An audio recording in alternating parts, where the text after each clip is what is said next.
শুধু আজকের জন্য 17 জানুয়ারি ক্ষমাশীলতা। আমরা যখন বুঝি যে অন্যরা আমাদের ক্ষমা করুক এটা আমাদের প্রয়োজন, তখন আমরাও অন্যদের ক্ষমা করতে চেষ্টা করি। অন্ততপক্ষে আমরা আর জেনে বুঝে অন্যদের জীবন দুর্বিষহ করে তুলি না। বেসিক টেক্সট, পৃষ্ঠা নাম্বার 38। নেশা করাকালীন আমরা প্রায়ই অন্যদের সাথে দুর্ব্যবহার করতাম, এমনকি কখনো কখনো গায়ে পড়ে অন্যদের জীবন দুর্বিষহ করে দিতাম। রিকভারিতেও আমাদের হয়তো একটা প্রবণতা থাকে অন্যদের কাজের সমালোচনা করার, কারণ আমরা ভাবি যে ওই লোকটার কি করা উচিত ছিল সেটা আমরা ভালো বুঝি।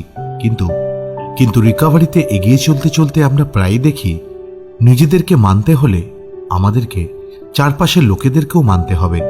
অন্য কারোর মধ্যে যখন পাগলামি দেখা দেয়, সেটা বসে বসে দেখা বেশ কঠিন কাজ, কিন্তু যদি আমরা নিজেদেরকে সমস্যা থেকে সরিয়ে নিই, তখন আমরা সমাধান নিয়ে বাঁচতে শুরু করি।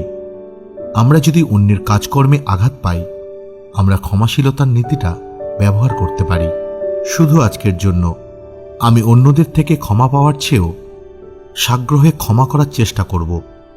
আমি এমনভাবে কাজ করতে চেষ্টা করব যে আমি নিজেকে ভালোবাসার যোগ্য বলে মনে করতে পারি।